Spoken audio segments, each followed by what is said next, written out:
सभापति महोदय, मैं आपकी अनुमति से प्रस्ताव करता हूं कि राजस्थान विवाहों का अनिवार्य रजिस्ट्रेशन संशोधन विधेयक 2021 को पारित किया जाए।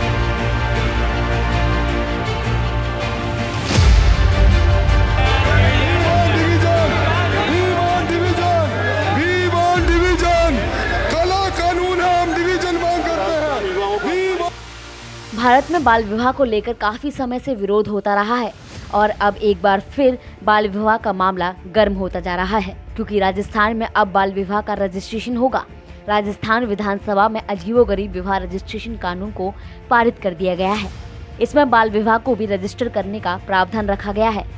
संसदीय कार्य मंत्री शांति धारीवाल ने इस विधेयक को सदन में रखते हुए कहा कि सुप्रीम कोर्ट के निर्देशों के तहत बाल विवाह को रजिस्टर किया जा रहा है। साथ ही विधानसभा में कांग्रेस विधायक संयम लोढ़ा ने भी अपनी बात रखी। बाल विवाह करने वालों के परिवारजनों को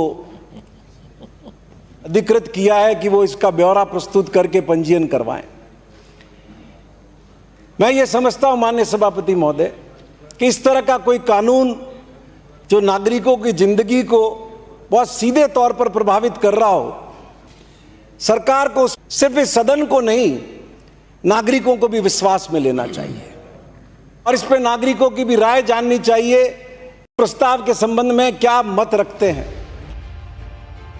आपको बता दें कि इस कानून में प्रावधान है कि बाल विवाह की जानकारी उनके माता पिता को शादी के 30 दिनों के भीतर देनी होगी।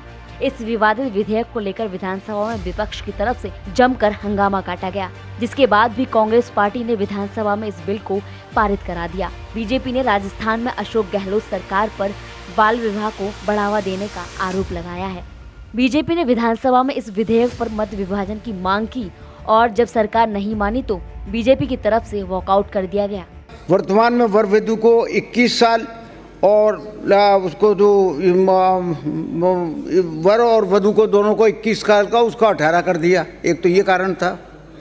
तीसरा यह था कि विवाह पंजीकरण के पूर्व वर व वधू में किसी एक अथवा दोनों की मृत्यु हो जाती है तो मृत्यु हो गई और उन्होंने रजिस्ट्रेशन नहीं करवाया तो उनके माँ बापों को जो है और संरक्षकों को और बच्चों को ये अधिकार दे दिया गया है कि आप जाकर के रजिस्ट्रेशन करवा सकते हो, तो उससे रजिस्ट्रेशन हो जाएगा।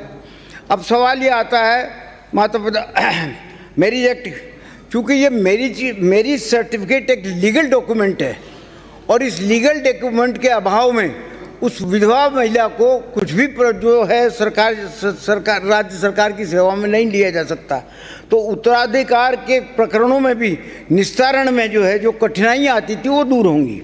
अधिनियम में संशोधन के पश्चात आम जन को विवाह पंजीकरण में आ रही समस्याओं का आसानी से निराकरण हुआ। ये तो हुआ कारण था। विवाह हो गया, कम उम्र का विवाह हो गया, पर रजिस्ट्रेशन तो करवाना आवश्यक है। रजिस्ट्रेशन हो गया पर उस रजिस्ट्रेशन के बाद में ये वैध नहीं माना जाएगा। कलेक्टर चाहे तो उनके खिलाफ कार्रवाई कर सकता है। जो एक चाइल्ड मैरिज उसमें है, जो जिस तरीके से अवयस्क लोगों का वर और वधू का जो है वो के खिलाफ कार्रवाई होती है तो उसके खिलाफ भी कार्रवाई हो सकती है। बाल विवाह पर कांग्रेस पार्टी ने अपना रुख तब साफ किया जब विधानसभा के नेता प्रतिपक्ष गुलाब चंद कटारिया ने कहा कि बाल विवाह का रजिस्ट्रेशन कराने का मतलब है कि सरकार बाल विवाह को कानूनी मान्यता दे रही है, जिसके जवाब में संसदीय कार्य मंत्री ने कहा कि हम केवल रजिस्टर कर रहे हैं। इस विधेयक में ऐसा कहीं नहीं लिखा गया है कि हम इस विवाह को मान्य करार दे रहे हैं। उन्होंने कहा, राजस्थान में बाल विवाह अधिनियम 2006 के तहत ऐसे विवाह गैर कानूनी ही रहेंगे। जैसे ही वे रजिस्टर कराएंगे, कलेक्टर कार्रवाई करने के लिए आजाद होंगे। स्पेशल डेस्क, जनहित टाइम्स।